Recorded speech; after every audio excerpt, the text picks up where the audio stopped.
Uh, Assalamu alaikum. Is my voice is audible to all? Yes, please. Okay. Greetings from AlHuda Center of Modest Fashion. We warmly welcome to all participants on board. Let me introduce myself. I am Raisa Bibi from AlHuda Center of Modest Fashion. We are launching our brand in Dubai with the collaboration of AlHuda Islamic Banking and Halal Research Council. These both are fastly growing organizations that are working globally. And our vision is to globalize the concept of modest fashion and our mission is to create the concept and spread the knowledge of modesty on fashion. Today we have three speakers on these topics that gonna talk about modest fashion. Let me introduce our today's first speaker, Mr. Ehsan Over from Turkey. He is Secretary General of Standards and Metrology Institute for Islamic Countries, and his overall academic career is outstanding. He worked at the Turkish Standards Institutions at the Department of Bilateral and Multilateral Agreement. He was also Director of Agreement on Foreign Relations Directorate. We warmly welcome to you, sir, Mr. Asen Over. Yes, I'm ready. Thank you so much for giving us time, and you Yeah. can start your presentation now. Okay, thank you. Thank you, sister. Bismillah ar-Rahman ar-Rahim. Dear distinguished participants, brothers and sisters, Assalamu alaikum wa rahmatullahi wa barakatuh. We are grateful to Allah Almighty for blessing us with this occasion and giving us the opportunity to be united in this event organized for modest fashion designing and launching the AlHuda Center of Modest Fashion. Esteemed participants, as we all know, halal, which means lawful or permitted, is no longer only associated with food. Yet halal and non-halal or haram have become universal terms that apply to all aspects of life. Halal has become a lifestyle that encompasses various aspects of life. In addition to food products, the term is commonly used for finance, cosmetic, pharmaceuticals, tourism, fashion, and so on. Over the years, it has been observed that the key drivers for growth of halal are rising Muslim demographic, economic development of Muslim nations, and the increasing awareness of Muslim consumers around the world. And consequently, the new term and trend is emerged, which is the modest fashion, which has become mainstream fashion adopted by most of the women consumers from all around the world. Dear brother and sister, modesty can mean something different to everyone. However, in terms of Islamic principles, modesty is a major virtue, and we should all uphold it because of religious values. Islamic clothing is one of aspects of modesty. More importantly, one must be also modest in behavior, manners, speech, and appearance in public. Islam gives guidance about all aspects of life, including matters of public decency. Although Islam has no fixed standard for the style of dress or type of clothing that Muslim must wear, there are some minimum requirements that must be met. As Muslim men and women, we are all responsible for following these requirements. Distinguished participants, having mentioned the moral view of the modest fashion, I would like to draw your attention to the halal aspect of Islamic clothing, as I represent the CIBE, which is the only institution of the Organization of Islamic Cooperation in developing halal standards with its 45 members. It should be noted that in Muslim fashion, the principal value is allocated to observance of Sharia. Thus, designers have to create not only modern collections, but also remain within Islam. Eventually, ingredients, manufacturing process, supply chain, and financial services are expected to adhere to standards based on Islamic values. Therefore, As an example, in modest fashion, producers, designers, etc., should use fabrics which are not from haram sources. And trade and production works fairly as business owners. Within CIMIC, we have some technical committees related to leather and textile, and two specific projects, namely requirements for halal leather and tanning process, as well as halal products, usage of animal bones, skin, hair, general requirements studied to be finalized and published as OIC CIMIC standards. Modest fashion is now a global trend, and it should be managed by considering and applying Islamic principles and professional work ethics. While doing that, actors of the modest fashion should implement relevant standards in order to protect the integrity of the business they are conducting.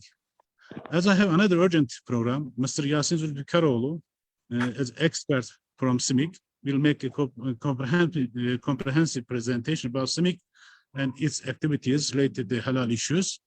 I have to leave the meeting, and thanks again for AlHuda organizing this important activity. Thank you for listening to me. Assalamu alaikum wa rahmatullahi wa barakatuh.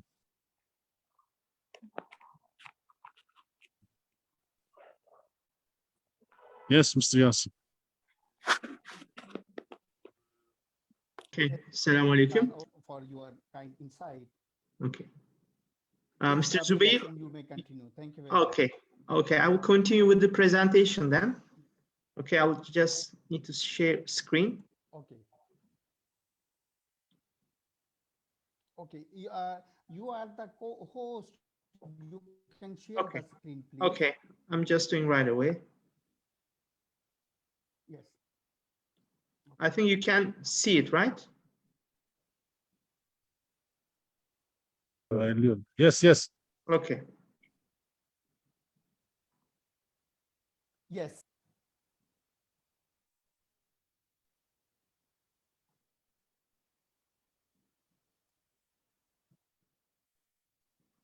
Okay.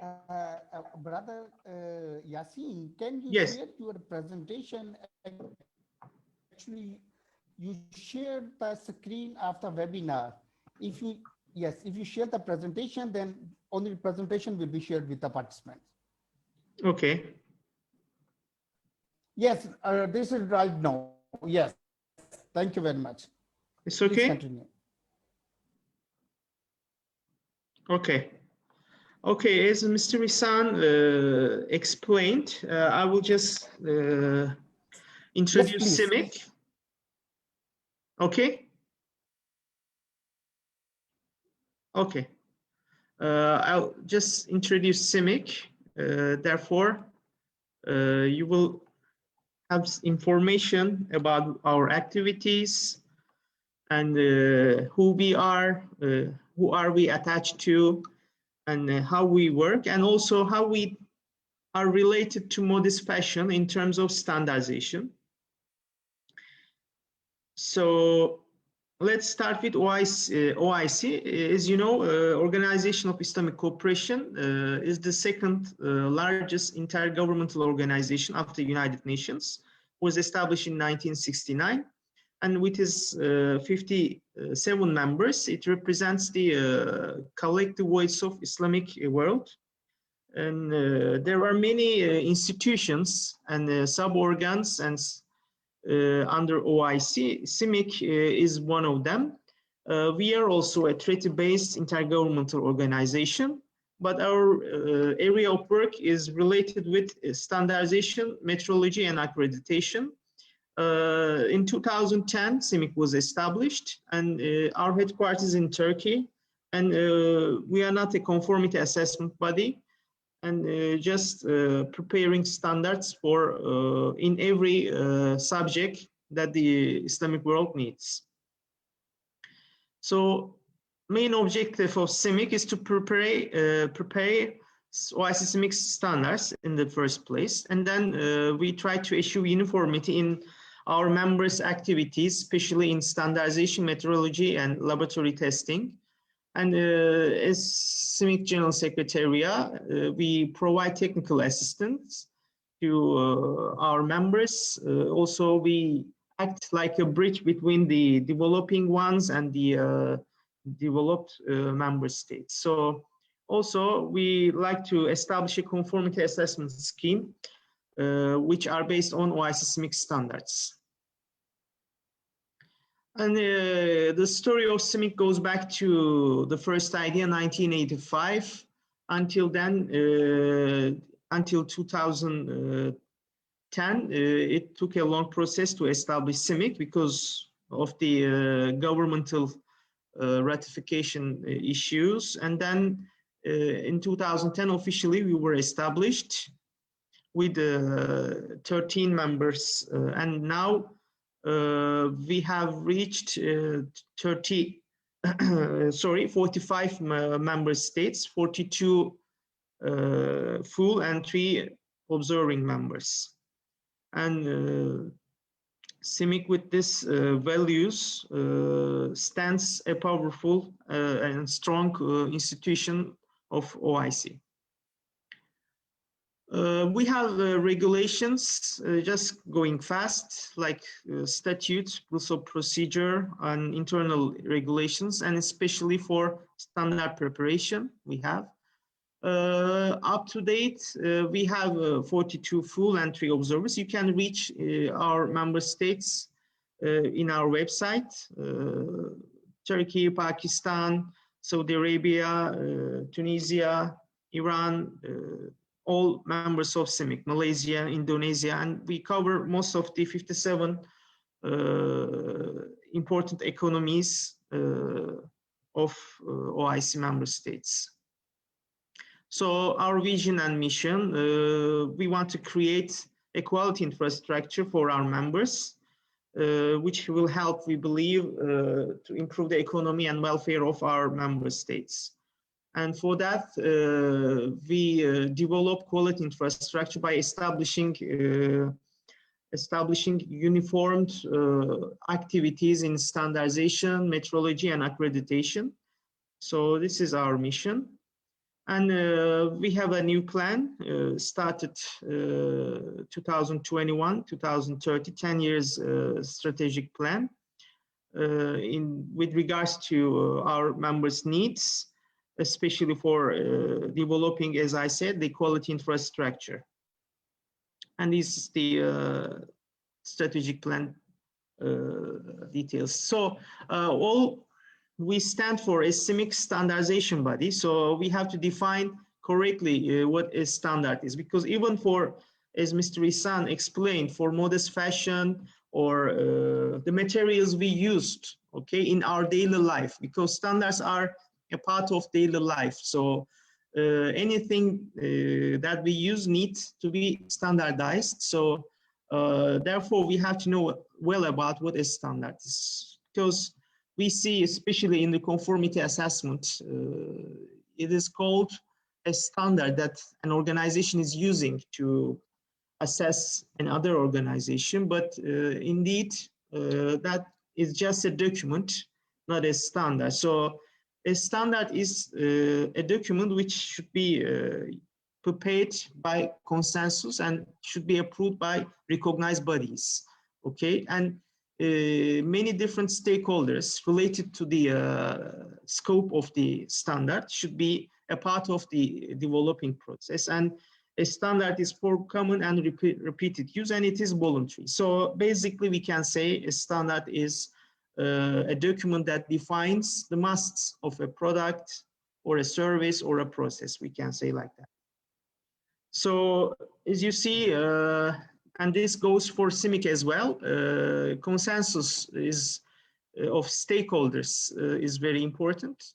So during the standardization process, the development of a standard, the contribution of the many stakeholders are very important, like research and development organizations and SMCs, SMEs, Chamber of Commerce's, government organizations, private sector, consumer, industry, universities. It's all, if it is needed, you have to take into consideration the views of all those stakeholders. So also we were talking about quality infrastructure. It is, we can define it as all aspects of standardization, metrology, accreditation, and conformity assessment. So all those build quality infrastructure.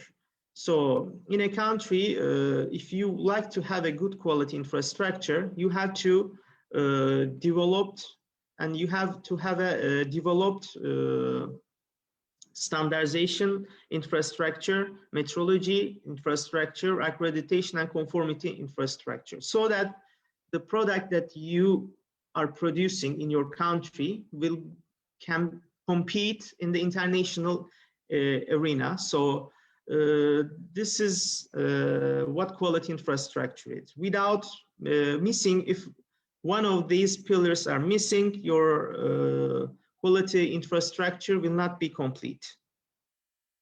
So these are the levels. I will just go fast in these.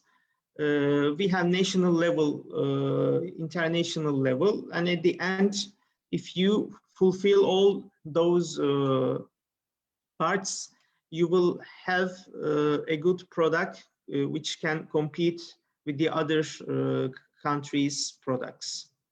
So for halal, specific to halal, the first part was for general.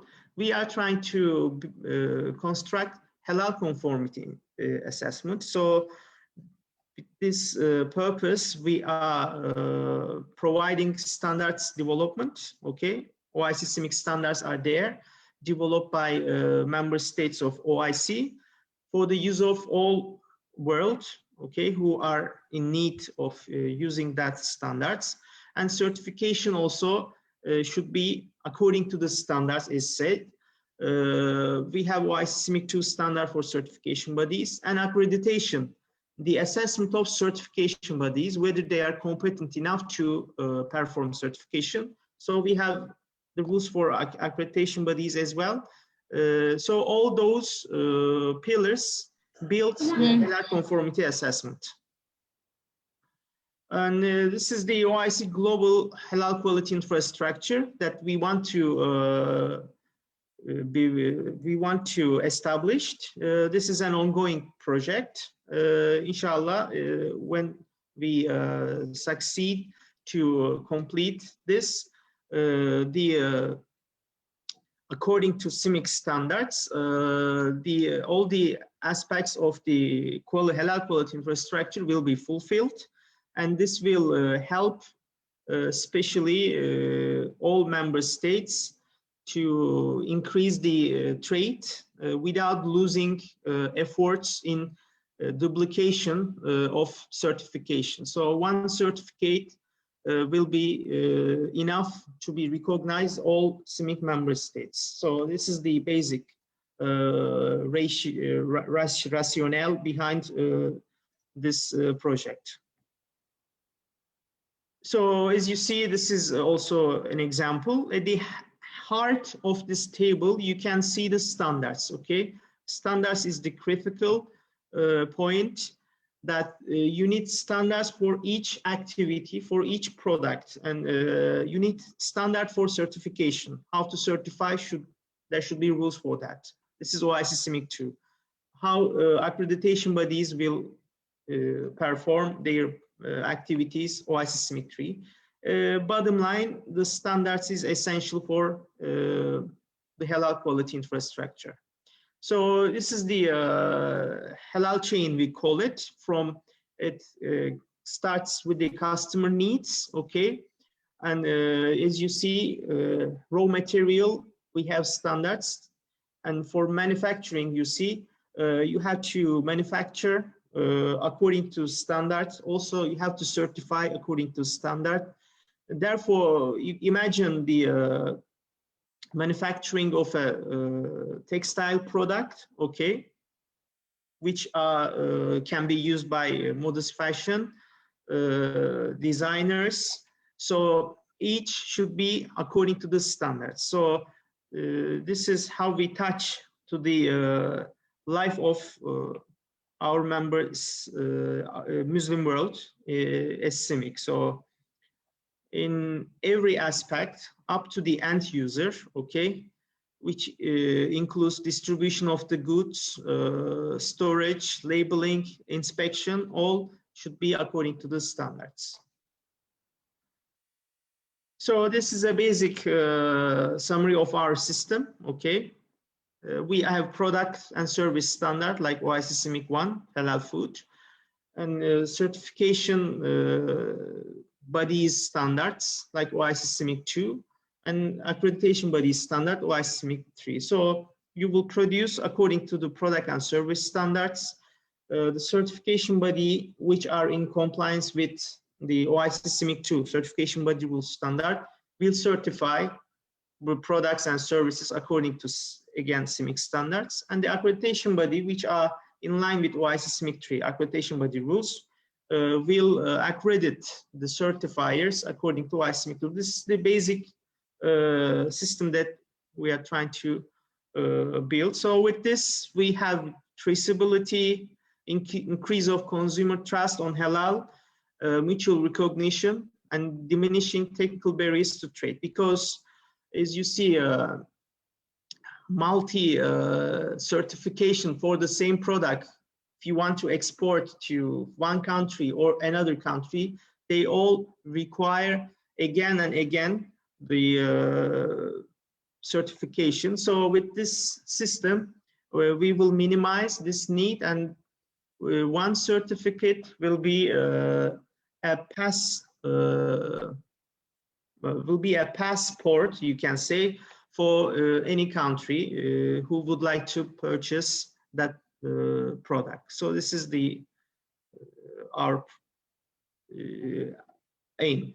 So CIMIC structures, I will just go fast. We have General Assembly, Board, and councils which are critical. As I said, accreditation, standardization, and metrology councils. Okay, we have General Assembly, Board. All member states are represented in General Assembly, and we have councils. So in the councils, the national bodies, like for accreditation council, accreditation bodies are there. For metrology council, national metrology institutes of our member states are members. And for standardization management, we have 9 members from our member states, represented by standardization, national standardization bodies. But the key to our standardization process is our technical committees, so which also relate to the models fashion, I can say, in CIMIC, in terms of materials used by designers. I will just give you a brief information how we work, and then especially for textile, leather, and jewelry. We have jewelry as well, technical committee. I will talk about them specifically. So in our technical committees, they have a title, scope, and work program, and they work following a business plan. Okay. Each member state of CIMIC, through their national standardization bodies, are represented as a participating or observer member in technical committee. So every committee has a secretary and a chairman, and the secretariat is held by a member state of CIMIC. And depending on the projects that the committee is working on, experts and invited observers can participate in the technical work when they prepare standards. So therefore, our standards are also, I can tell, are prepared according to the rules. So the core documents that we follow in standardization activities are, first one is CIMIC directives, part 1, procedures for technical work. This is how we prepare standards. And the second one is the structure and the drafting rules of our documents, our standards. And we have other guides, 2 guides regarding how to adopt OIC CIMIC standards by member states and regional standardization bodies, and also a document that regulates the distribution and sales of OIC CIMIC standards as a guide is also available. So we have a specific committee. As I said, we have OIC CIMIC 2 and 3 standard, which related to the conformity assessment. Just like technical committees, the work principle are very similar to technical committees. Therefore, they are responsible to prepare conformity assessment standards. So this is, as you see, this list as the technical committees established up to now. The first one is halal food issues. This is the very first technical committee established. Even the OIC CIMIC 1, OIC CIMIC 2, and the first, I'm talking about the first versions, OIC CIMIC 3 standard were product of this committee. And for the new editions of OIC CIMIC 2 and 3, we established CCA, Conformity Assessment Committee. We have cosmetic issues, okay. They produced halal cosmetic OIC CIMIC 4 standard. We have service site issues, which make standards for service sites. For example, OIC CIMIC 6 standard, which is related with the restaurant that serve halal food. It's a product of this committee.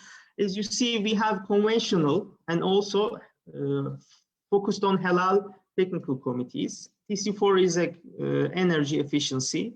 TC5, this is also interesting.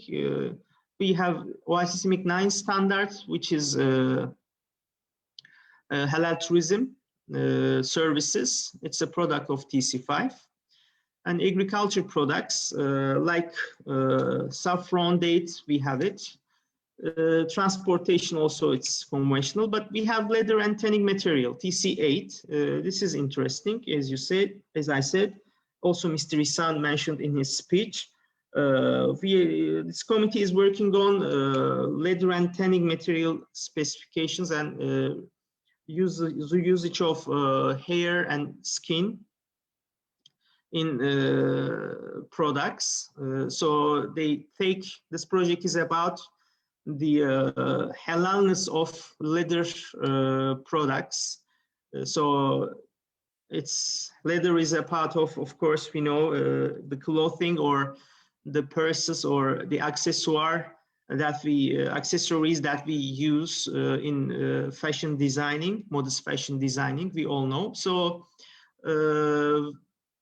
this committee is working on the halalness of this material. So from this point of view, we can say that we are touching the materials used by the industry, the fashion, modest fashion industry, because I can give you a personal example. In Turkey, in my country, sometimes we go for shopping. I remember a glove, okay, that I liked very much. It was a good design, and I checked it and just wanted to read the tag, the label. It was pig skin, okay. It was interesting. So sometimes even we use the products which are not halal, and so we find very important the outcomes of this technical committee. On the other hand, we have textile and related products technical committee. It is also regarding the which touches the materials of the modest fashion. So like we have nowadays the working on woven carpets used for masjids, also ihram dress specifications, and also I can say the many subjects can be a project of this committee, I can say. If any, by the way, our our work is open to anyone through our member states or even writing to CIMIC. If you have an project to have a standard on a specific subject, you can just communicate with us, and we can communicate with the committee and start a work on this. It's always possible. And we have TC13, as you see, it's jewelry. We made a standard on requirements of gold bars, okay? But recently, this committee started a new project, which is Islamic ethics on the use of jewelry. And I believe that especially usage of jewelry, design of jewelry is a part of modest fashion. And to my knowledge, as far as I remember, during the discussions, what can be the critical points in this standard project, Islamic ethics, like even the shape of the jewelry and the who can use the jewelry, if it is gold or silver. Those were the subjects of discussion, as far as I remember. So this committee is absolutely, I can say that a related committee with the fashion as well, just relying on the new project that they have started recently. So if we continue, we have project approach. As I said, every project, every standard study is a project. Just from proposal, okay? Anyone can propose through their standardization bodies or writing to us so we can help. Up to the publication, it goes stages. The first develop in working groups by the experts, the first draft of a document, and then developed by the committee members. And after that, we ask all CIMIC member states, regardless of technical committee membership, we take views, and at the end, if we have consensus, we go to publication. So this is how, and we have an information system. All the standardization work are in the electronic environments, all development of the and the storage of the documentation are all electronically handled. So these are the published standards up to date. I already explained some of them. As you see, we have cosmetics and CIMIC 6 for restaurants, halal food, CIMIC 1, halal tourism services from TC 5, halal tourism technical committee, saffron, date from agriculture committee, TC 6, and 2 standards from textile. Also, we have supply chain management system, which can be a part of course, all the bodies interested in the transportation, warehousing, and retailing of halal products. 17 to 73 standard, CIMIC 17-3. These are proposed by Malaysia mostly, was headed by Malaysia, that technical committee TC10. And we have recently established halal quality management system requirements standard. It's like an ISO quality 9001, but halal version, we can say. TC13 jewelry, you see general requirements for refined gold we have, and many standards, especially for food, okay, like halal edible gelatin and requirements for food additives we have. So we have also on conventional and also conformity assessment committee standards, like CIMIC 33, certification scheme example for halal products, and rules for laboratories, and also rules for proficiency testing. And in leather and related issues, we have 7 standards published. Most of them are adoptions, but one is related with the halal leather.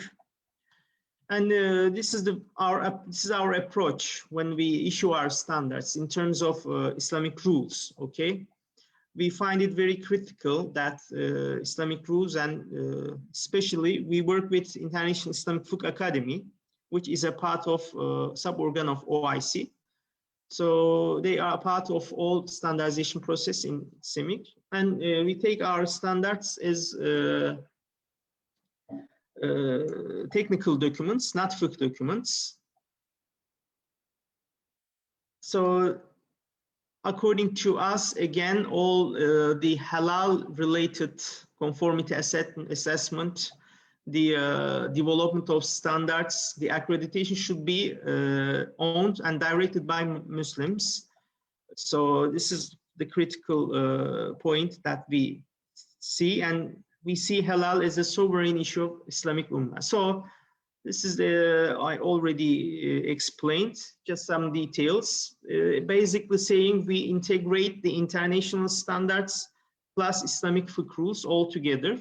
This can also, in terms of textile or modest fashion related standards, if we are to establish, we are not creating obstacles. If we find an international standards that can be integrated with or interpreted according to Islamic rules, we follow those standards so that in the industry can easily adapt.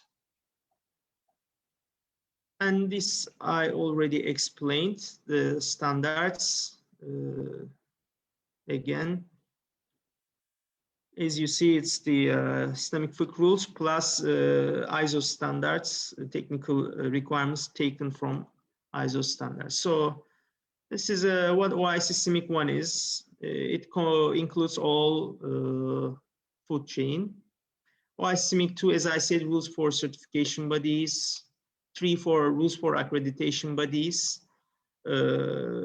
Also, so accreditation bodies should be from OIC CIMIC member states, but they can accredit any certification body based in the world, and certification bodies can be from any country, not necessarily from CIMIC member states, OIC member states, but should be owned by Muslims.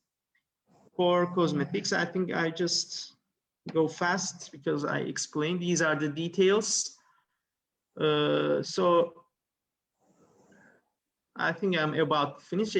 As a conclusion, CIMIC is the only authority under OIC which is responsible to issue standards for OIC member states, and especially for halal standards, and also which is responsible to build halal quality infrastructure, which includes the standardization, metrology, and accreditation and conformity assessment. So we are here to serve our member states, especially in developing standards in any subject they need. And also we, of course, take into consideration the needs of OIC member states in the first place. And basically saying our standards are common standards for Muslim world and all interested parties all around the world. And for specifically talking to modest fashion, designing, especially if you need,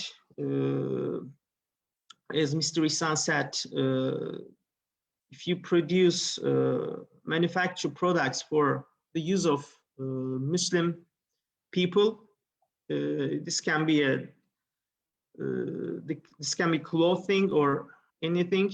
First should be in the first place, design of course should be in line with Islamic rules, Islamic Sharia. Also the materials used should be also in line with Islamic rules. So with that terms, we are here to serve any interested party, especially in our technical committees, in textile, leather, jewelry, or if needed, new technical committee proposals are also always, we are open for that. If anyone in this, especially sector have any proposal, we can consider it. So I would like to thank you for the listening, and I will end my presentation here. Thank you. Thank you very much, Brother Yasin. Jazakallah for your kind insight about modest You're welcome. fashion designing and the role of CIBE for the development of standards for halal industry, not only for the modest Thank you. fashion as well as for the halal food and other areas. I am very thankful to you and the Excellency Hassan Over for your kind insight. Thank you very much, my brother. You're So welcome. Raisa, over to you. My You pleasure. may continue for next session. Thank you very much. My pleasure. Thank you.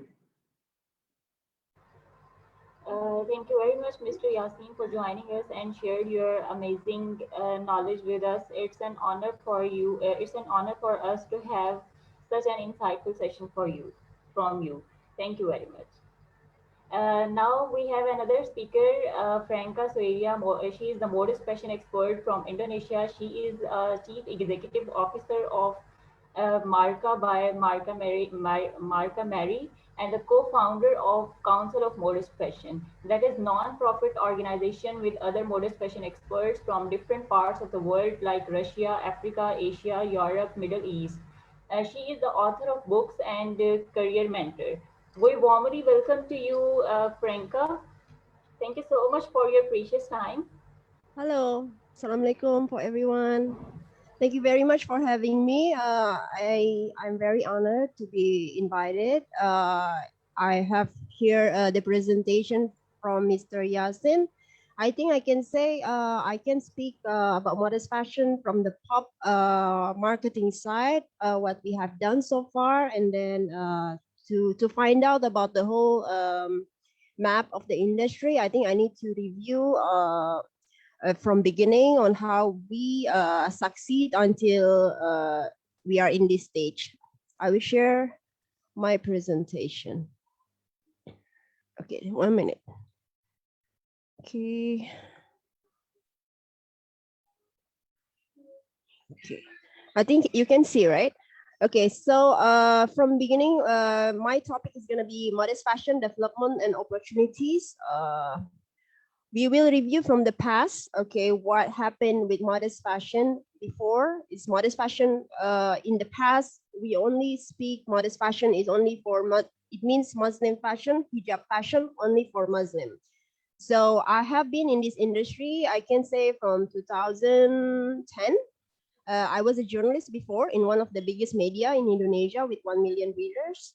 And I am one of the first journalists who highlighted all this modest fashion movement. So in the past, modest fashion, as we know around the world, is considered as something traditional, is only for Muslim, and every country has its own style. So it's not unified. Everyone is busy with their own industry. It's big, yes, but it's not unified. So it's traditional and not considered as prestigious fashion sector. It's in the past, it's like that. And then modest fashion industry is not connected to each other. Like I come from Indonesia and I moved to Turkey in 2013.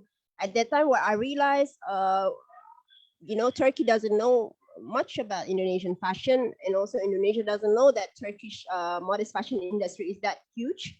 I am in the past I make a big event in Indonesia.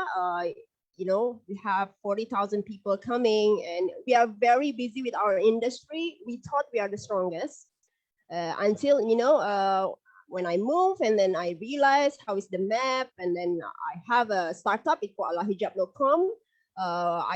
It's like a Pinterest for Muslim fashion or modest fashion.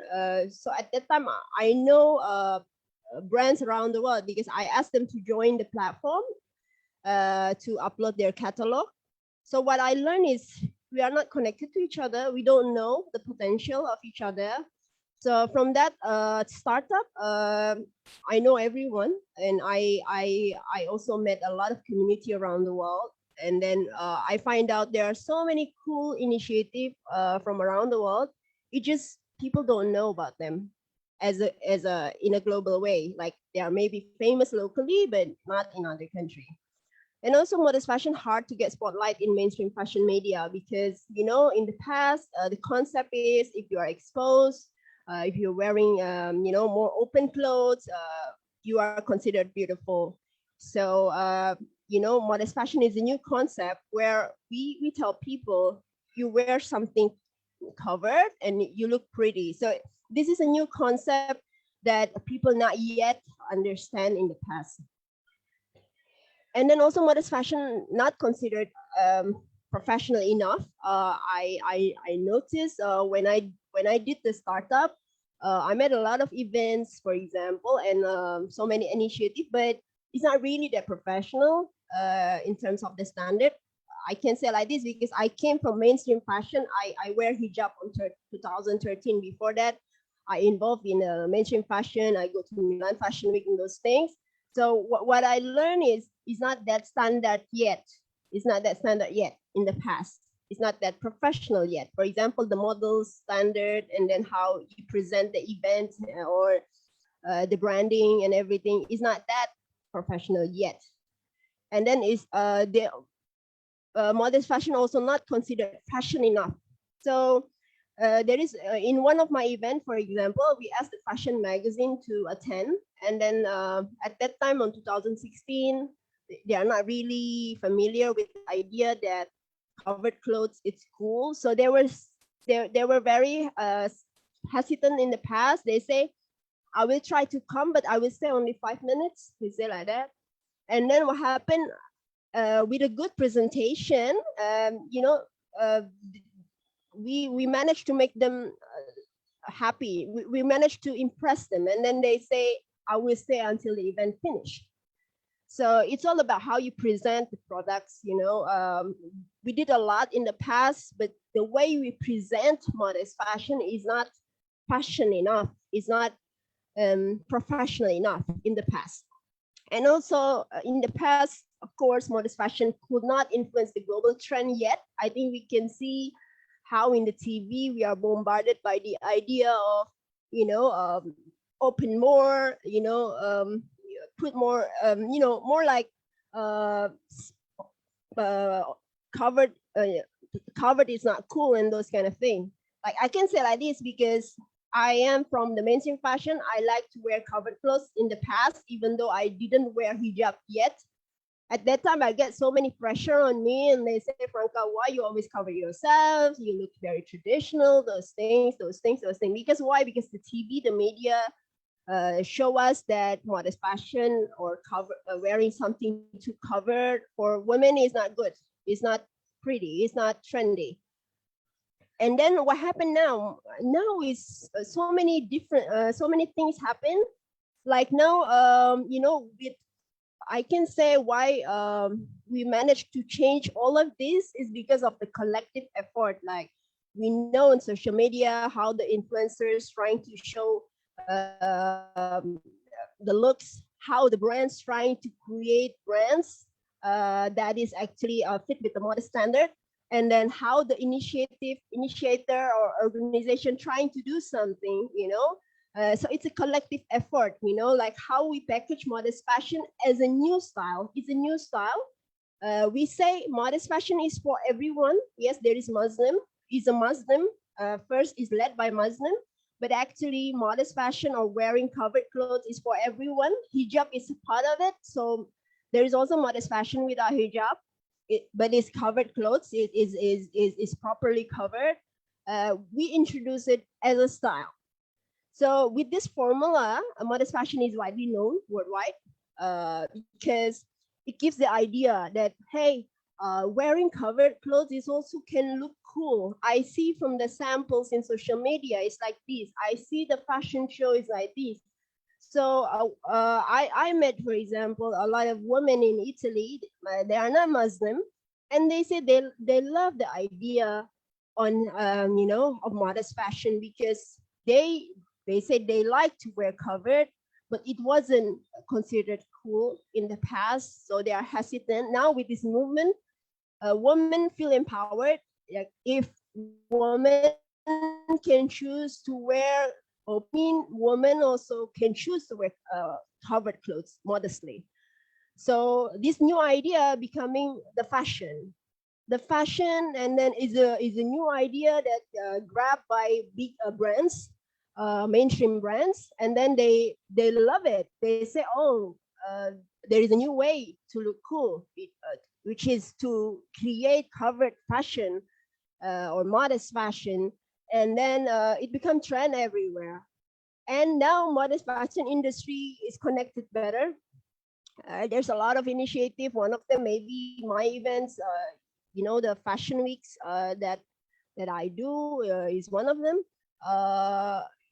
We travel to 5 countries. We try to speak and then spread the ideas about how wearing modest fashion is a new option for women, and then it's something promising.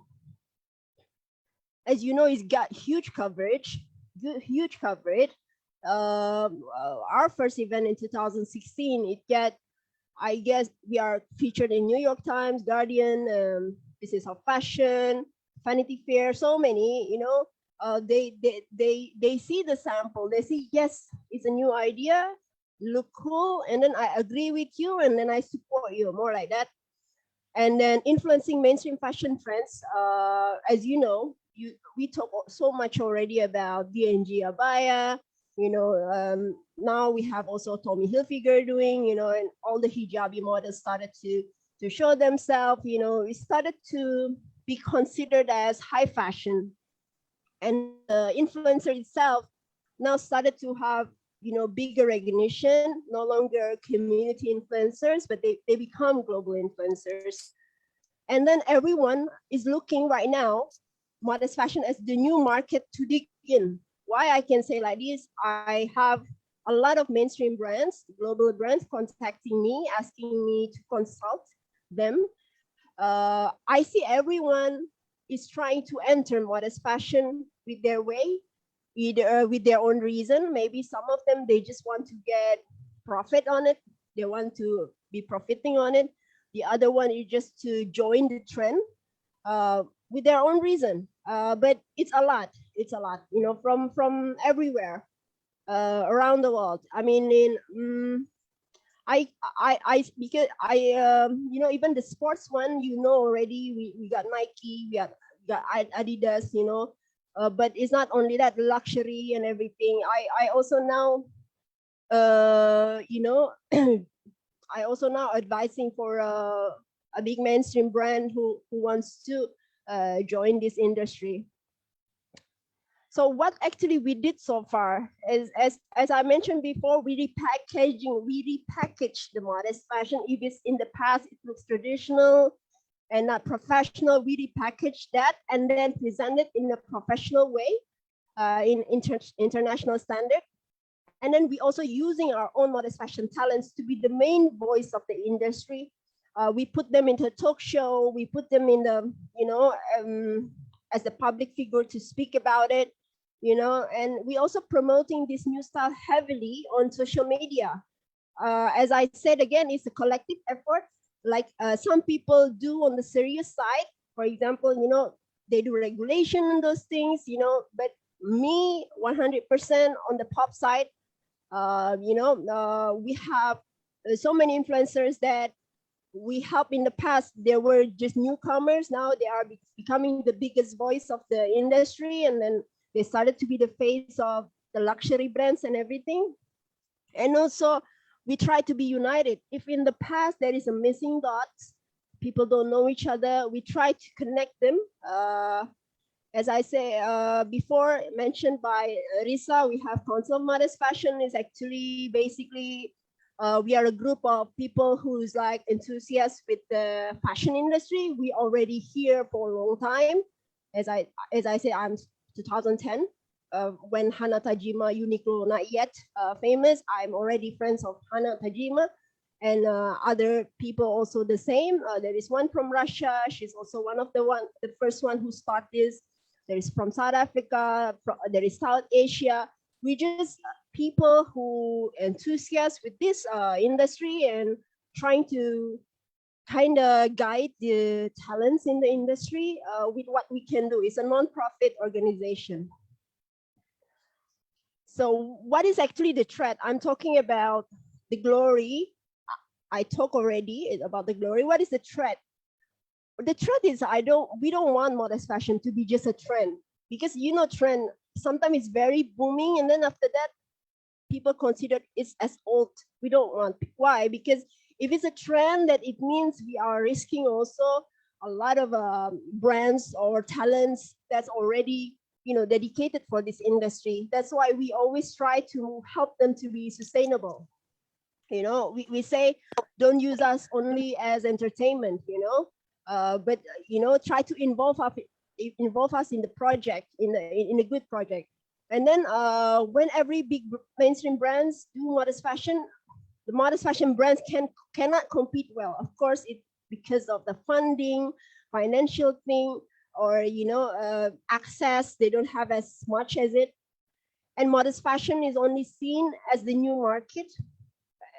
It's a new market. Let's go take as much as profit. Let's try to dig in. This is a trend as well. And the other one is modest fashion will lose its authenticity. I always say to the people, modest fashion is more than just fashion. We have values inside. That's why what we try to put in, we say we have some values. For example, inclusivity. We have projects, for example, involving refugee and designers to create products. I have that project called Benang Project, or with the Ministry of Indonesia.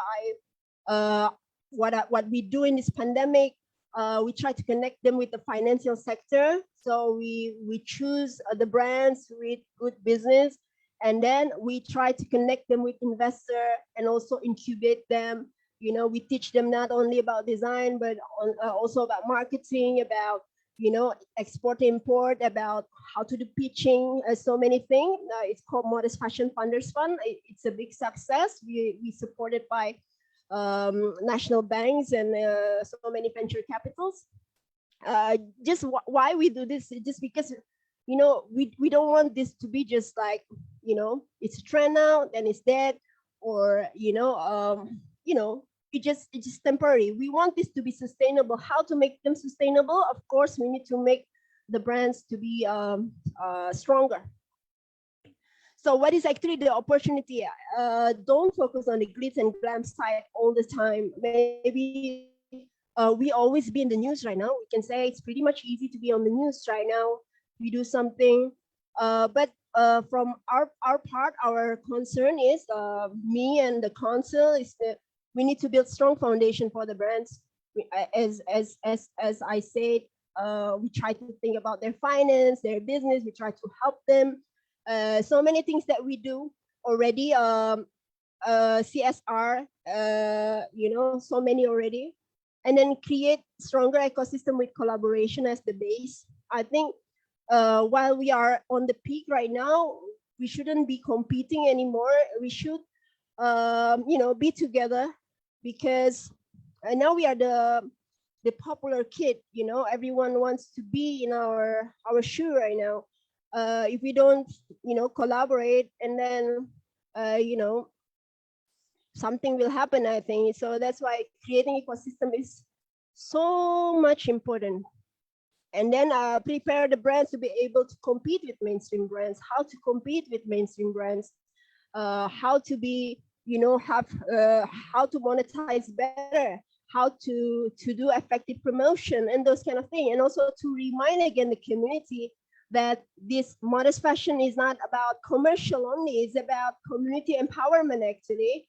Now we already famous and everyone like us already. We need to still be the leader. Don't let this tier go somewhere. Like I can say, for example, most of our initiative is self-funding, because we just love this. We have some people want to invest, but then we say we want to have control of this. We want this to be on the side that we trust. It has to be like that. So some initiative is commercial, some of them is CSR, just to make sure that this industry that we start, it still be with us. And then what is it? We need to be proud of our own scene. The market is already strong by itself. You know, right now, for example, a lot of people who's already famous, sometimes they forgot that they are coming actually from the modest industry. They already get recognition worldwide in the mainstream stage, but they forgot that they are coming from the community. And then even some of them say we don't even need to mention it as modest fashion anymore, just fashion. I totally oppose that. Why? Because the market is big. It's our market. You are famous because of the market, of the industry that we are built together. Why you want to eliminate that? I think it's not fair for everyone, because only in modest fashion scene the brands, the talents can be the global star, because we have the platform. We can create our own star. So this is actually our strength. And then now the mainstream looking at us want to tap in the market. Why you are suddenly say I'm not from the modest, I am mainstream public figure? I think it's kind of betraying the movement itself. So as I say, we need to innovate, but don't lose identity. Don't lose identity. No matter right now, even how many attention coming, for example, to our company from the mainstream brands, we always say we need to think that modest fashion is actually should empower the modest brands. It's not only about transactional and those things. Like I get approached by like a big corporate, I can say, from a country that they say, Franca, you support our project. We just want to copy the whole famous brands in modest fashion, and we want to copy that, and then we sell it in our platform and everything. I said no. No matter how is their offer, I said no, because it means I'm betraying the community. You know, because this is ours. You know, the community is ours. We need to hand in hand. We need to support each other. You know, no matter what happened. So as I said, I believe we are stronger together. We are better together. It's one of the slogan that we believe. It's also in concept modest fashion. Maybe beside modest fashion weeks that I make, I have Mark Kamari is an accelerator for brands, and then we have concept modest fashion together with other leaders in different countries who really love the industry. And we have also Marka. We educate brands. We do a lot of free mentorship for brands in this pandemic. And we have Benang project. It's also for refugee. Is helping, and Modest Fund is connecting the brands with investment, as I said. And then we are also making a book. So most of the thing is driven only because we love this industry. We don't want this to be just a trend. And then we can only do that if we are together. I think it's like that from me, and thank you very much for opportunity. Thank you very much, Franca. I'm very thankful to you for such a wonderful insight. Before to move to the conclusion, we have some questions about your presentation, which we got from our Facebook and YouTube channels. One of the question is that, what is the exact potential of modest fashion designing? And what message do you have for the beginners who want to enter into this industry as a startup, that how can they penetrate in this industry? Yeah, it's for me, the question? Yes, the question is for you.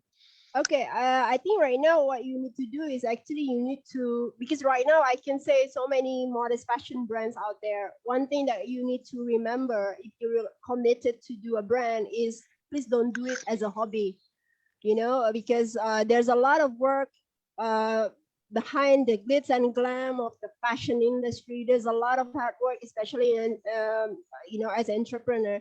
So what you need to do, I think you need to listen to the community. You need to see and listen what is actually they need, they need in the market. Don't create a brand that is already there, or you just create a brand because you say, oh, this design is selling well, so I just do exactly the same. I think identity is very much important. Why you are creating that, that's one thing, and then from there, then you can create the related products, and then if you believe on your concept, it will be successful. I can say like that.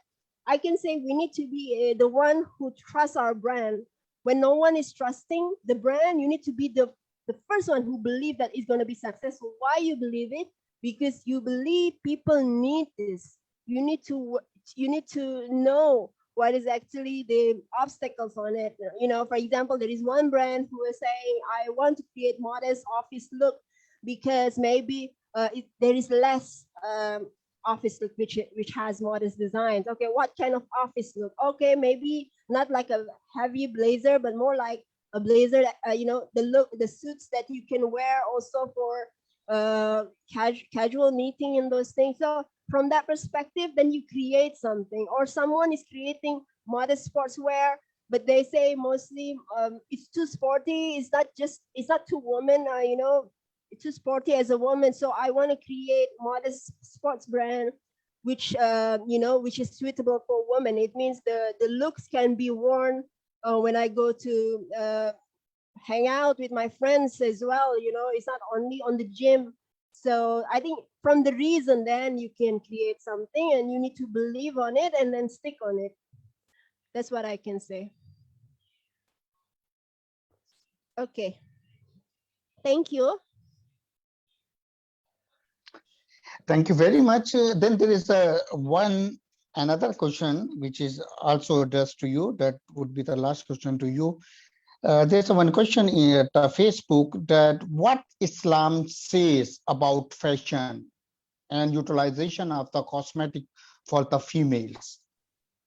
I think what I believe is actually, modest fashion is about beauty, right? I mean, like how you see how is the effect of modest fashion. We really influence a lot of non-Muslims to wear covered clothes. That's why I say there are some people, for example, maybe doing daqwa in a very serious way.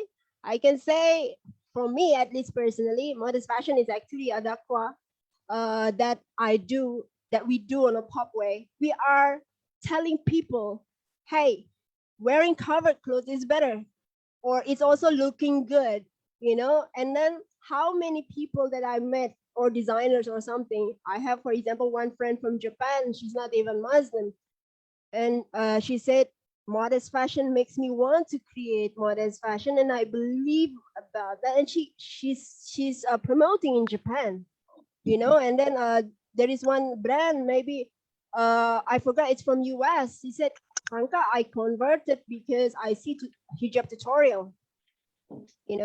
What I mean, I also have so many stories related that, what I mean.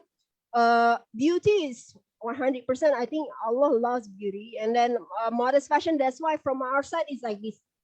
First, in the past, we want to make modest fashion popular. Okay, it's popular already. But then there is a point, in Dubai 2017, I see why it's so bling bling, so many lights and so many glam, and I feel like why it kind of lose essence. So what we do say, okay, we need to make it straight. We need to say modest fashion is a fashion with a value. Then we started to make inclusivity projects like with the refugee, or like, giving the disabled designers a stage to showcase their collection in our events, and then this financing thing. So we try to say modest fashion is more than fashion. It has its own value, which is the value of doing good through fashion. It can be so many ways. What we do is just a sample. I'm sure there's a lot of other ways to promote good things through fashion. That's what I can say. Thank you very much. And if you allow me, being the organizers of this webinar, can I have one critical question with you? Yeah, sure. 100%. Yeah. Okay, thank you very much. Actually, my name is Mohammad Zubair. I am associated with AlHuda Center for Islamic Banking and Economics from last 15 years, and I'm the CEO of Halal Research Council as well. Okay. 2 years back, when we decided to enter into this industry, we did one survey and we did one study. I went to Milan in Italy to see their high street and what type of motors fashion brand they have. I went to London, Harrods store, and many other high street brands I saw observe over there. I've been in New York only for this motors fashion designing. What I observed in our interventions, that right now, whenever we're talking about motors fashion, this is only high street brand. High That is street only brands. we are talking about the only the brand for the rich people and Oh etc. no. Oh, So maybe. why Oh not yeah. for the poor people? We are 1.8 billion Muslim consumer, and I think so that motors fashion modesty for all Muslims, not only at the high end. So what solution do you suggest the people who are living in the street who do not have access to the high streets, to high end brands? So what solution do you have in the motors fashion industry for them? Sorry for Yeah, it's critical okay. question. Yeah, thank you very much for the question. I think it's a good question. I think what you don't know, behind the glitz and glam, there are also some brands who we give it for free for the show. They say, and then there are some people, a lot of people, they say, for example, one brand from German, she told me, Franca, I've done a lot of things in modest fashion for 5 years, but I never get recognition and I don't have money to even join the event. I can say why event is expensive, because the cost is expensive. The cost is super expensive. A lot of times we don't get profit. I need to say like this. A lot of times, because sometimes they are sponsored, but they ask us to do something that we don't believe it's in line with our mission. So what we do, we include the person, we give them pre-slot, or we give them like there is a photo exhibition, we say put your name on it. What happened in the event that we give opportunity, suddenly she got found by a big news agency, and then she got a lot of coverage, because of that. And then after that, she came back as a hero. She came back as a famous person in German. And from our journey so far, I can say a lot of people that we help already. Maybe in the looks, it looks beautiful, but you don't know their financial. Actually, a lot of brands is suffering. That's why, from our perspective, what I can do, for example, I have some knowledge about modest fashion business, but it doesn't need to be commercial all the time. Right now, we give free mentorship to 20 brands because we know it's pandemic. I say it's pandemic. What to do, or what we need to do is just to invest on kindness, to show that we care about them. We know it's difficult. A lot of brands are closing, and I spend my day in the morning from 8 o'clock until 12. Every day is to give free mentorship. It's for 3 months. Thank you Right very now. much. Thank you very Right. much for your such a wonderful intervention. And I hope so my colleague, Ms. Raisa, will be in touch with you to have something together in the future. So at Inshallah. the last, thank you very much, sister. Thank you. So at the last, now we have a brief introduction of about AlHuda Center of Motors Fashion, that what is this center and what actually we want to do by having that center. Let me explain you. AlHuda Center for Islamic Banking and Economics basically working from last 15 years. And at AlHuda, basically we have different brands. At AlHuda, we are working for Islamic banking. We are working for halal industry. We are working for the kafur industry, Islamic capital market, and many other areas. We have our branches network in UAE, Pakistan, in Tanzania, Ethiopia, Gambia, Uzbekistan, and many other countries. So before the pandemic, we decided to bring one concept that motors fashion should be for all.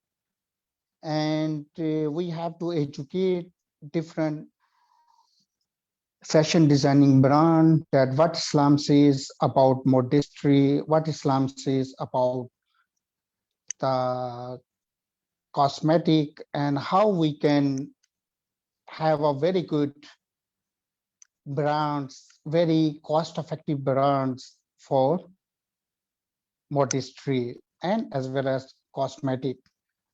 At the platform of Halal Research Council, we already certified many cosmetic brands, not only from Pakistan, but from the international market as well, about cosmetic.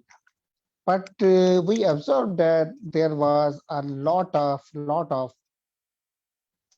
gap, and whatever is the communication gap or industrial gaps are in the motors fashion industry.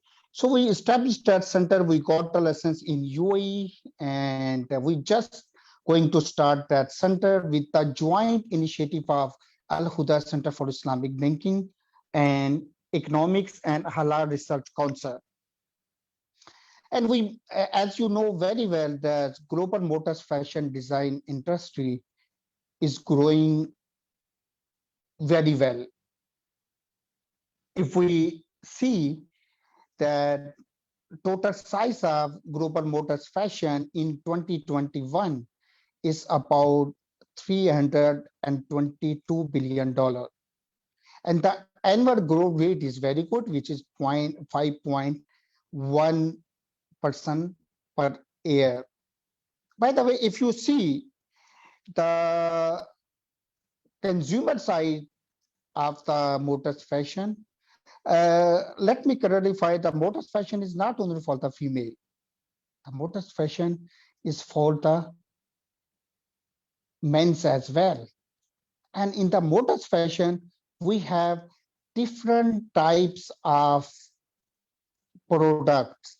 Sometimes we believe that motors fashion is only related to abaya, scarf, and etc. No, whatever we have to wear according to under the parameters of Islam or Islamic teaching, that is the modest.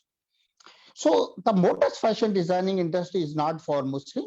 As you know, the total Muslim consumer size is 1.8 billion. About 23% of the global population of the world is Muslim. But that modest product is for non-Muslims as well. And as the previous speakers, Brother Yasin, Brother Ehsan Awad, and Sister Franca very perfectly mentioned that the modest fashion is for all. So yes, our immediate market would be the Muslim consumer market, but it would be a solution for all. So there is a very good emerging industry, and about 3 to 4% share of the global halal industry belong to the motors fashion. You know, the total global size of halal industry is $4.1 trillion. $4.1 trillion, the motors fashion industry size is about $322 billion. So which is increasing in a very rapid pace. The country like Pakistan, India, Bangladesh, Sri Lanka, Indonesia, and many other countries have a very good human resource to design and market their motors fashion brand in international market. So these are the some statistics. On the basis of those statistics, we AlHuda Center for Islamic Banking and Halal Research Council established this center in Dubai, and the purpose and vision of that center is that our aim is to globalize the concept of modest fashion behind the religious misconception and to initiate a product line in a respective field. We started with the center. For next 6 months, we will focus to our this center. By having this center, we will organize some international events on the modest fashion. We are planning to have some event in Istanbul, in London, New York, and Pakistan. And then similarly, after 6 months, we will go for one modest fashion brand for abayas and scarf in the market. We are very much optimistic to utilize the latest technological tool and e-commerce tool to utilize such technology for the development of modest fashion industry. So it's mean we have started with a center who will work for advisory and research and development, capacity building and trainings, publication, and even consulting to the fashion brands. We will start with these activities, and after 6 months, we will launch our brand. We have hired different motors fashion designer from different countries, and we are in the process for having some patent right for different types of abayas, scarf, and some other modestry apparel products.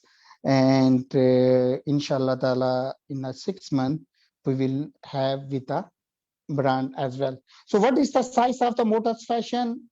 I already mentioned those things with you, that it is the multi-billion-dollar industry that is acceptable in the global, and similarly a very good industry, but we will also encourage to the micro entrepreneurs. We will also encourage the new tech-based startups to enter into this industry. You have to start with the smart product. Have a smart online store and sell out your product through Amazon, through eBay, through Insta, Facebook pages, and etc. And when you see that this is a good initiative for you, then go for a outlet. And if you develop a very good brand, then give that franchise to local and international market. So in our center, in the Center of Motors Fashion Designing, we will also encourage our students, professionals, and micro entrepreneur to enter into this industry. We are planning to have a one incubation center. In the incubation center, we will take some ideas, we will give them the guidance, and in the future, might be we will bring them to the accelerators or for the venture capital to start their business. So by having that some innovative ideas that how we can broaden our youth in this industry and develop their businesses for motors fashion designing. And so according to the careful estimate till 2024, the total size of the motors fashion industry would be about $400 billion. For the modestry, if you see in Quran and in Hadith, we have a lot of references. I have quoted one ayah in this slide, in which Allah subhanahu wa ta'ala also identified the same thing. Even if we see the hadith and saying of our holy prophet, and especially when he guided to the females and guided to their wives, his wife, and as well as to the ummah, we have a lot of guidance in Quran and Sunnah that what Islam guides us for apparel and modestry. So, we have our Sharia scholars in our team in Center of Motors Fashion. We have evaluated a lot of concept, and in near future we will write the articles that what Islam says about modesty. So by taking the vision from Quran and Sunnah, we will lead our center of modest fashion, inshallah ta'ala. The term of the modest basically derives from the Latin word modest as, which means keeping within measure. And that is the lesson of Islam as well. So, by the way, about the modesty, we observed that is not only in Islam, but many other religions also focus on the modesty concept. But when we talk about the cosmetic, yes, in Islam, we have a unique concept of the ingredient which may utilize in food and not food item, including cosmetic. So, for example, one of the major product in lipstick is the big fat. In the nail polish, we have a many haram ingredient, etc. So within this center, AlHuda Center for Modest Fashion, we will also guide to the cosmetic industry that what Islam says about cosmetic, because fashion and cosmetics are, we can say, other sister industries. We will share this presentation with you due to the limitation of time. I will skip some slides. This is the top 10 countries of the modest fashion. If you see, the UAE is have a larger score, which is 63, then Turkey, Italy, Singapore, France, China, Malaysia, India, Sri Lanka, and Morocco. And unfortunately, the country like Pakistan, who have a very good textile industry and cotton growing country, we are not among the first 10 countries of modest fashion, although the demand of modest fashion apparel is very high. So these are the some detail that I would like to invite our students and professionals to join us in any capacity in this center. If they have any idea or if they want to start any summer entrepreneurship in modest fashion industry, they can bring their ideas with us. We will utilize their idea and we will give them the mentorship. And if their idea is the workable, then we will even provide them some venture capital, or we can bring them into the accelerator program to have some brands in motors fashion industry, inshallah ta'ala. So this is the some brief about AlHuda Center of Motors Fashion, and I believe the industry experts like Franca, like our one of the senior colleague, Miss Alia, she is doing a very good work for the development of motors fashion industry. And due to the some her engagement in the Palestine activity, she didn't join us in this webinar, but in future we will try to have to listen her as well about the motors fashion industry and many other industry colleagues and the standard setting organization like CIBE. I'm sure by having that center, we will try to coordinate all these efforts. We will try to coordinate the standard setting organization with the industry, industrial organization with the motors fashion designer with the apparel industry. So we will work like a network to coordinate our efforts. Alhamdulillah, by having the platform of AlHuda, we have experience to work in more than 70 countries. We have experience to work in Europe. We have experience to work in Asia, Africa, America. So by having our global network, we will try our level best to bring this concept to each corner of the world. And I'm very much agree that we cannot do this work only ourselves. We need your kind support. We need the support of the modest fashion designer, we need the support of the religious bodies, we need the support of the Sharia scholars, standard setting organization, and others. And by having such a wonderful support, inshallah ta'ala, we will develop a good concept of modesty for Muslim Ummah. Yes, right now we are very much perfect for different types of halal products, but we are very much limited for the apparels. We are care about for the food, we are care about the service, and we are not care about that what we are going to wear. And what is the dyeing chemical in my jacket? What is the dyeing chemical in my quarter handkerchief and etc. And what Islam say, what we have to wear. And inshallah ta'ala, by having this center, we will do a lot of work. By having this word, I would like to thank all our participants who joined us in this webinar through the Facebook, through the LinkedIn, through the YouTube, and through the Zoom. And by having this unique center, we will continue our effort to bring international scholars of modest fashion industry.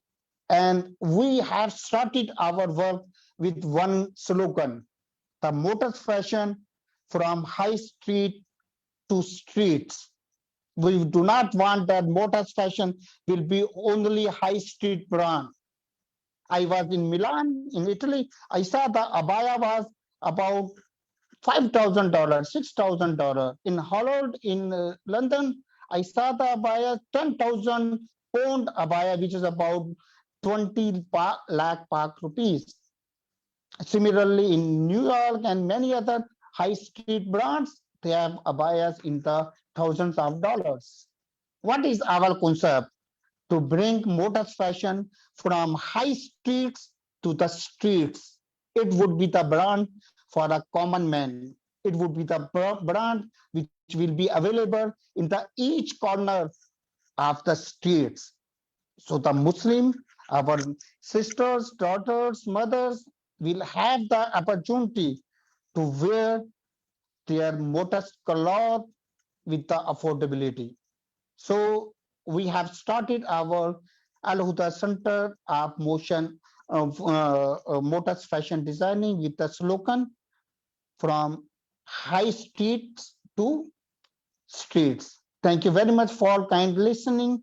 And I'm thankful to my team, my internship team who is based in our Halal Research Council office in Lahore. I'm thankful to Ms. Kirat and Ms. Shukufta to organize this event. And I am definitely thankful to His Excellency Isan Owad, Brother Yasin, and Sister Franca for their valuable input. Thank you very much. Jazakallah for your time and looking forward to see you again in our next topic. Assalamu alaikum. Very good afternoon. The people who joined us from Southeast Asia and Far East Asia, and very good morning, the people who joined us in European and African side. Assalamu alaikum.